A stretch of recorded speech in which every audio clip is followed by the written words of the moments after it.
Hi everybody, Melissa Klein here, and I'm going to show you how to use a bone folder. And these are the tools that I'm using. You see there's the bone folder on the left and the triangle ruler-y thing, and I'm using a few different types of paper to demonstrate it. And zooming in actually on the index card that I use because it shows it the best. But that's the basic idea. So I start off looking at my model, which is the meaning of mice. And I'm just like, it's just so gorgeous in terms of how it handles, how the paper folds. It's very, very satisfying to just it just all works and everything just lines up beautifully. So clearly, the people who made this, and I suspect it was handmade. Here's the bone folder. Now you can use, and I have you could use a lot of different things. You could use a dull spoon, you could, like a butter knife or something. And here's like my sort of sample test thing, and I use that on a pretty heavy watercolor paper, and I'll come back to that one later because I want to talk about how you can sort of measure and things like that. So first off, I'm just taking my triangle and I'm really kind of pressing fairly hard with the bone folder, and then and then going over it once I've got my fold, and then just smoothing it out on either side.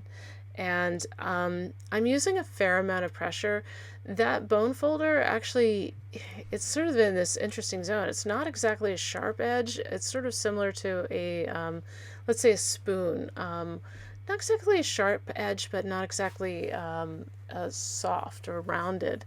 Now here I'm using watercolor paper, fairly standard. I'm reaching out for yeah, that's what I'm using. It's a 140 pound.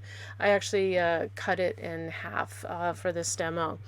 And because index card paper is so thin, is relatively thin. It's cardstock, but not like watercolor paper. So let's see how this one goes. And because it is thicker paper, notice that I'm scoring it a couple different, a few different times.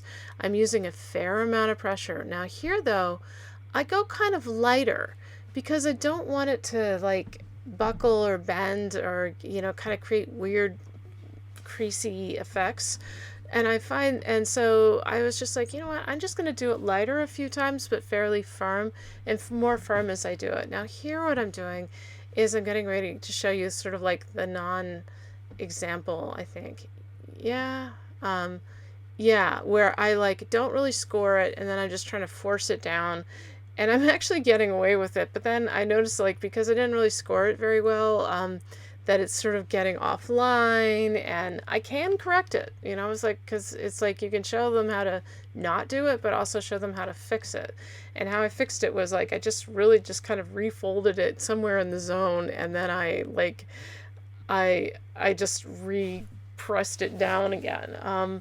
But it was not quite as, I found, like, by making a nice score, I just got better results with it. Now I'm going for super, super thick. This postcard, it feels, there's nothing on the label that said exactly how thick it was, but compared to the watercolor paper, but it felt like at least 150. I don't know why my cat is upset. Now here you can see how I've scored it, and I'm really scoring like very hard, but I'm going over it fairly gently each time because it's such thick paper. I don't want it again to like buckle or do weird things. Now here with this one, I'm like, well, I want this to open up on the cat as like a window. And so I don't score it because I'm not sure where to put the score.